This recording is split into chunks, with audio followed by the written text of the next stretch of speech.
write the data statements for a hypothesis that you've decided is disproved?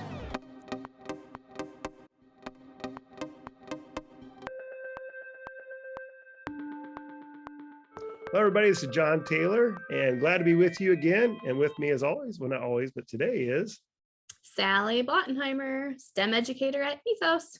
I was thinking, Sally, I've been done with Douglas and Ollie, but we haven't shared this time together for a while. So it's good to have you back and to talk with you on this. As I know you're out in all the schools and all that kind of stuff. And you've got a great question, which a teacher submitted, which I could see a lot of teachers thinking about this one.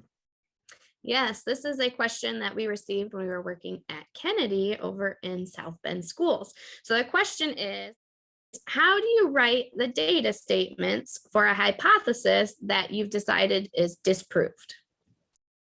Oh, so what if your students' data statements say that your conclusion is wrong? There's that magic word we talk a lot about, right? It's the wrong. Can you be wrong in science? Yeah, then you go home, you give up, and you put your head under the pillow.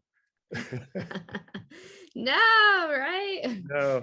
No, that's probably the first shift, right? So we have to shift from right, wrong to prove, disprove. I take a big breath. Okay, it's going to be okay. The science is such that we've disproven it. Yeah, I think that's the first thing we have to realize. It's okay for students to disprove. It's okay for students to prove.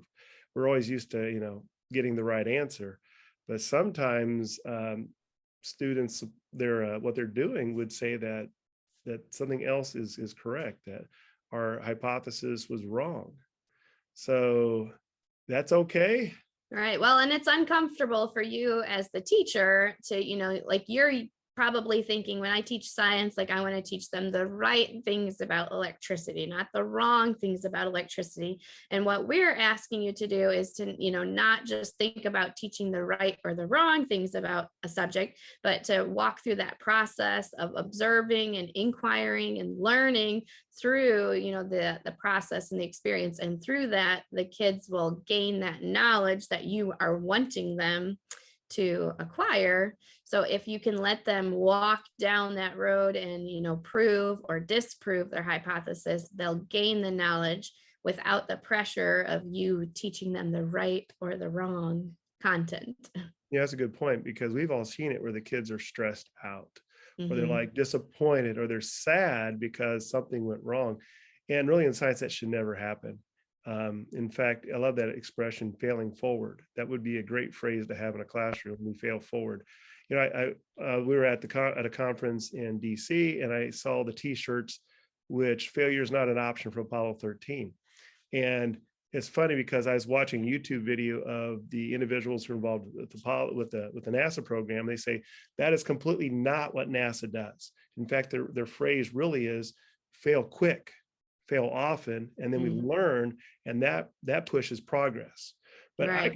I could see this, not, when the things aren't coming out right, we would say, as a teacher, this really does come to a comfort level. And I do think if you're new to the inquiry process, you're going to be a little more constrained, a little more directing to your students, and a little more careful. So when something like this happens, it might be worth, you kind of pause the science and you yourself take a day to the next day of coming back to it with the students. That there's a lot of things you could do, like you could front load, show some videos, or do some reading, some research before they head back into that, to kind of redirect if you don't feel comfortable letting them get into the weeds. Right. When you're talking about that, it made me think of how we describe with the teachers the different levels of inquiry in the classroom, and how there's different ways that you can approach the levels in the classroom. And there is the, just let the kids go and do whatever it is they're going to do. But then there's also a different level where there's more structure provided by the teachers. And so I hear you saying that sometimes you might have let your kids have, a more open-ended flexibility, time to be, inquire about something, and you realize, ooh, they're going the wrong direction, and you might try to pull back some of that freedom that you gave them and provide structure again from the teacher. And that's okay to do that in your classroom. Yeah, and I'll kind of go off that as an experienced teacher, it might seem like, and if you go into a classroom, say very experienced with inquiry, look like the kids are going different directions and they're really getting into the weeds, all this kind of stuff. It might look like it's a little bit of a free for all.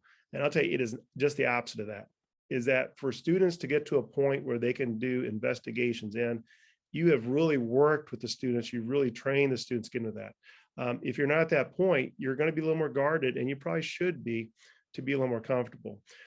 What I have learned, though, as you get more comfortable with the science, is letting the students go a little bit into their direction. We're focusing on process. Is, do they have a hypothesis, which is sound? Do they have data statements which prove or disprove, whether it's right or wrong, disapprove? That's the big deal. And then do they think about, what would I do next in the investigation? So I'm really talking about the conclusion here. Is that when you're making the concluding statement, is that what they're doing? If students are going into things which, like, whoa, wait a minute, this is like a different direction. As teachers, we can try to redirect. But another option is, if you have your students working in many groups, and you can see that there's this one group that is really going off in a weird direction, and it doesn't seem to make sense, but everybody else is kind of where you expect them to be. When you bring them back together, that other group gives some really good depth to our understanding. It's neat to put all the discussions together, because honestly, in science, it isn't cut and dry most times. When we say, oh, you put this in water, the water level is going to go up. Well, then you give them a balloon and it floats on top. We were talking about that, right? Well, wait a minute, there's something more going on. That is where the disproving often goes, is it shows the exceptions. And for experience with kids, you think about testing, when they see these questions and they've gone into the weeds a little bit, they'll understand, I believe, they'll understand the cut and dry, they'll understand the expectations, but then they'll understand something more. They'll understand that, okay, so understand how things float and sink, but there's reasons why some things kind of break the rules. And that deeper understanding, I think, nails in the ideas we're trying to teach. But again, it takes experience as a teacher to be comfortable with letting the students investigate into that. And it sounds like you value the bigger picture as well. It's not just about this specific data statement or this specific conclusion, but the conversation that comes out of it. You mentioned like sharing with each other, the other students in the classroom. Maybe you're not reaching the student, but somebody else is able to reach the student, another peer, and help to, increase their understanding, increase their knowledge. Yes. And that's that thing where we can come back. It's that discussion after the science is done, after the students have done the investigation. What are we as teachers doing? We're supposed to help them then process. The learning isn't just happening when they're doing the science, we would say, or they're doing all those activities. It really is in the post. It's when we take time to talk about it. And I love taking time to praise students. I find the students who normally might in a classroom feel like failures because they don't get the results everybody got. How many times in science have we been in a science investigation where we didn't get the teacher's results? Our results were different. And can you imagine a teacher saying, thank you, this is awesome. You've helped us understand a little bit more. Let's talk about why your results are different. Right. It's an opportunity I don't think we can give up. Right. It sounds like it would be fun to be in a classroom like that. It wouldn't, like, you would feel like you wouldn't have that pressure to, get it right the first time, but you could really, through conversation, experimenting, you could learn through all of that, and it would give you freedom to explore. Yeah. And that's what real world is, right? Yeah, exactly. Very cool. All right, awesome. All right, Sally, thank you. This is a good discussion. Thanks for everybody watching today. And again, remember, if you have questions, send them to the link at the bottom, and remember to subscribe to us so you can follow us on Fridays as we kick these out. Love teachers' questions, and thank you so much for joining us. Thank you. Bye.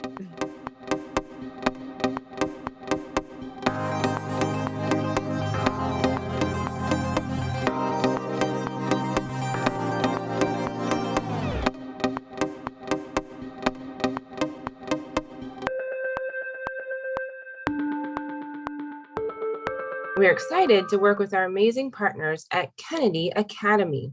Your student dedication is awesome. ETHOS offers the Inquiry Zone professional development to schools. Helping to ensure a robust, fun, and cross-curricular approach to science is supported in all grades. Please contact us at contact@ethosinc.org.